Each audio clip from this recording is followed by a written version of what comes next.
como les decía, para comenzar este club de lectura de Mario Vargas Llosa, hemos pedido a mi querida amiga Aurora Fonseca que nos acompañe para explicarnos, para platicarnos toda su experiencia en la lectura y en el análisis literario, principalmente de la novela del maestro Vargas Llosa. Ella se enfocó en realizar su tesis precisamente en la influencia de Tolstoy, el realismo social en la novela de Vargas Llosa. Y esto la llevó a entrevistar a don Mario Vargas Llosa y pues a compartir una serie de experiencias y de intercambios con él para la realización de su tesis. Entonces, bueno, pues yo creo que sí tiene un más que merecido aplauso de bienvenida, Aurora. Gracias. La primera anécdota que les quiero compartir es que yo leo a Mario Vargas Llosa desde hace muchos años, no sé, más de 30 años. Entonces, lo perseguía por todos lados. Cualquier presentación del libro, ahí estaba yo. Entonces, cuando yo tuve la oportunidad de entrevistarlo, puesto que, como dijo Roberto, yo trabajé la tesis de la maestría de la influencia que tiene León Tolstoy en la novela de Mario Vargas Llosa. Un día, leyendo el periódico Reforma, yo tenía claro que quería hacer mi tesis de maestría de un entretejido entre la historia y la literatura, pero no encontraba esa conexión. Entonces, y quería trabajar a Mario Vargas Llosa y a los rusos. No sabía quién de los rusos, pero a los rusos. Entonces, un día leyendo el periódico Reforma, me encuentro una nota, que ahorita por aquí la van a ver, en donde Mario Vargas Llosa gana el premio Yasnaya Poliana, que es el premio que se da a la novela, que lo da la Fundación Tolstoy, por la mejor novela traducida al ruso, y entonces ahí él habla con un cariño, con una admiración, habla de Tolstoy como su maestro. Y dije, aquí va mi tesis. Muy lindo. Y con esto lo que les quiero comentar es que aunque era un premio Nobel, era premio Cervantes, era premio Rómulo Gallegos, era premio Príncipe de Asturias, tenía todos los premios que se puedan imaginar. Era una persona extraordinaria y amable, abierta.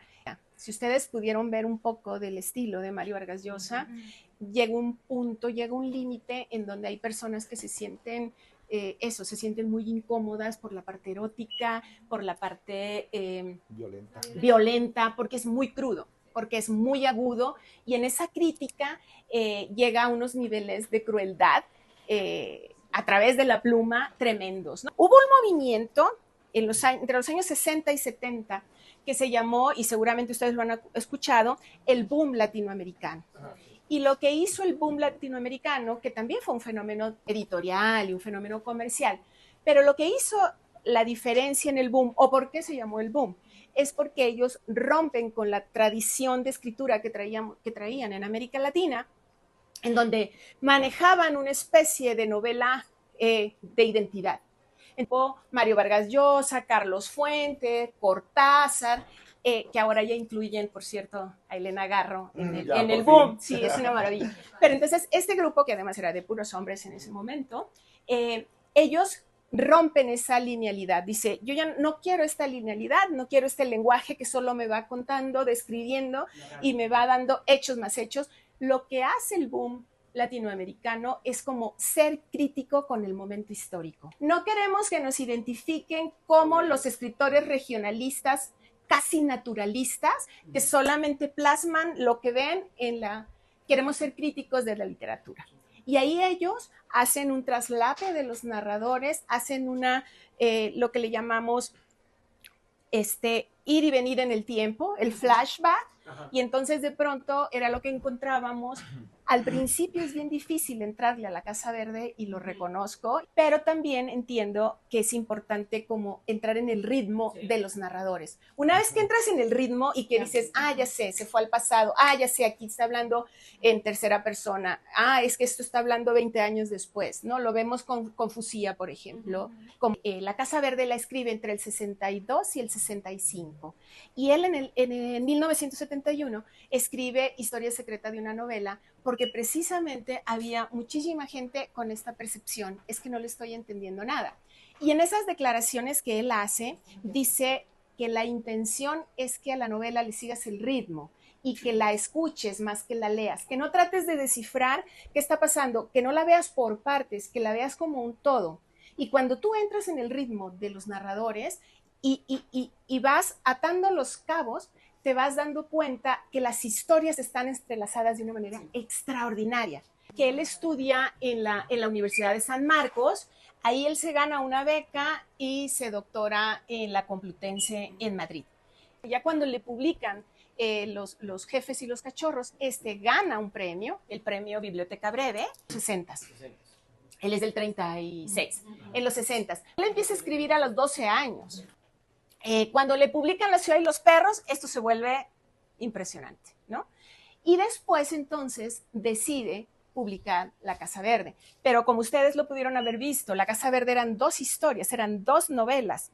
Y entonces trata de ir armando este rompecabezas, ¿no? Porque su padre decía que los escritores eran afeminados, que eso no le iba a dar para comer. Es por eso que el padre lo mete al ejército, ¿cómo se diría? Sí, ¿no? A la escuela militar. Cobraba incluso por hacer las cartas de amor de sus compañeros y los poemas. Pero entonces, cuando él se gana la beca y se va a Madrid, él un día dice, ya era periodista en Perú y para ganarse la vida en Europa también trabaja haciendo notas periodísticas.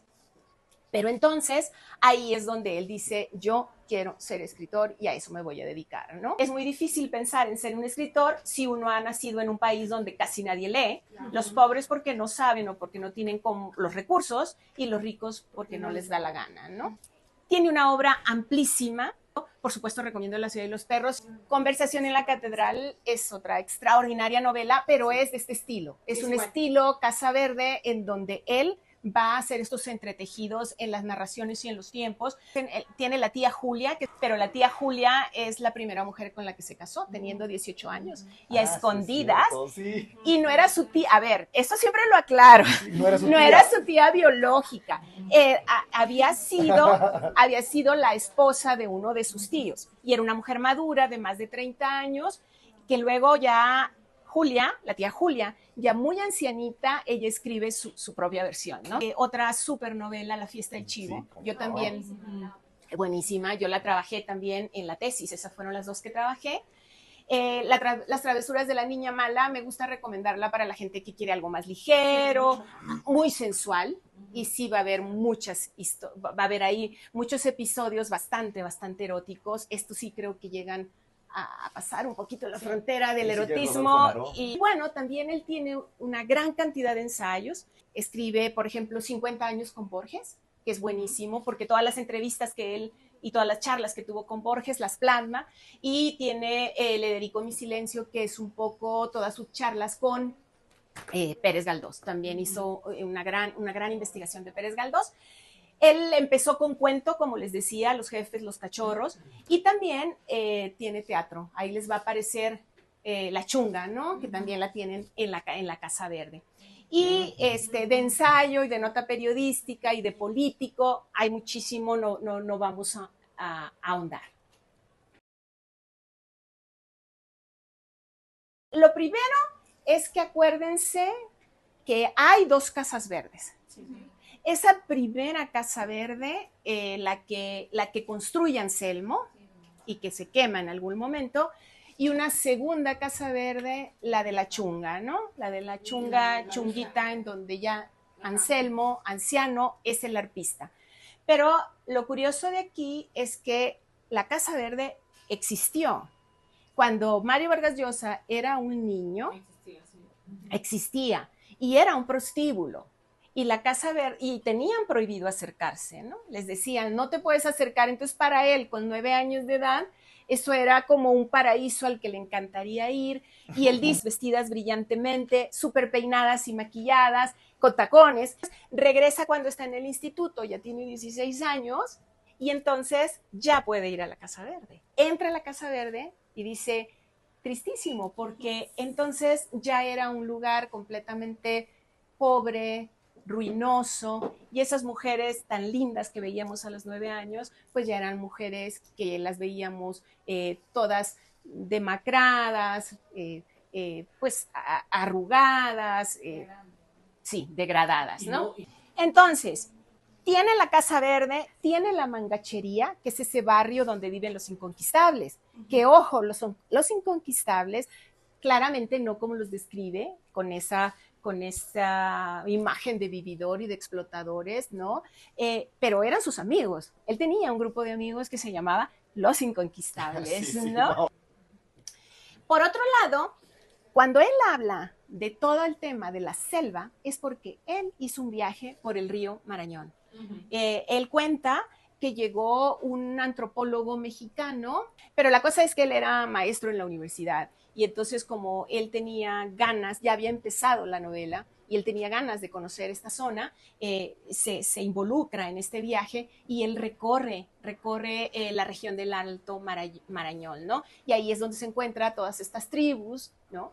Y es donde encuentra en el pueblito de Santa María de Nieva como un convento, ¿no? Donde las monjas, las religiosas, sí efectivamente lo dice, lo vivió, lo vio, ahí tienen a las niñas que rescatan de las comunidades, de los grupos étnicos, para tratar de cultivarlas, ¿no? Y sacarlas del ámbito indígena, pero como bien lo retrata la novela. ¿Y qué pasaba después? Terminaban o como empleadas domésticas o como prostitutas, ¿no? Dice que también es ahí donde conoce la historia de Hum. O sea, Hum sí existió y sí lo colgaron y sí lo raparon como un poco de un árbol, ¿te acuerdas? Y le quemaron las axilas con huevos calientes, no me puedo imaginar ese dolor. Pero él dice, sí lo conocí y yo sí quería escribir su historia. De hecho, lo entrevistó, era jefe de una comunidad aguaruna.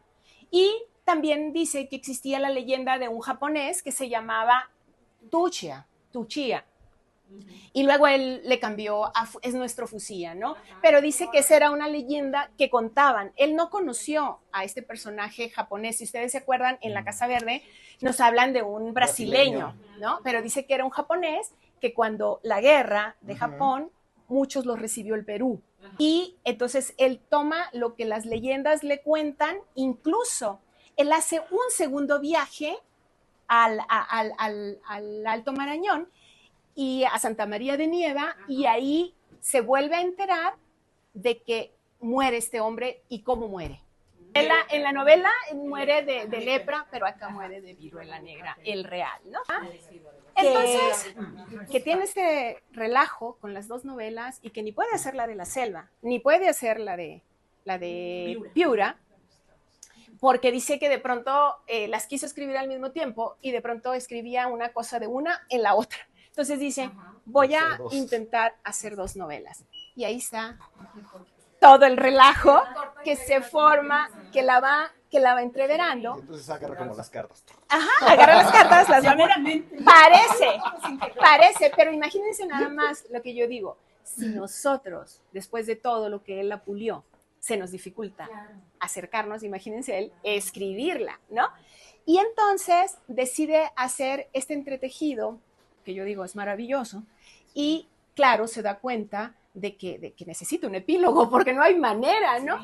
Él nunca escribió un texto sin haber estado en el lugar. Es decir, si yo voy a escribir, por ejemplo, La fiesta del chivo, ¿no? La fiesta del chivo, que es del dictador de República Dominicana, él se fue a vivir a República Dominicana para crear esos contextos de la manera más creíble posible. Si él escribe la Casa Verde, estuvo en la selva, pero también en una ciudad parecida a Piura, en la que ve este desierto y visita la Casa Verde y conoce al padre García, que él explica quién era el padre García.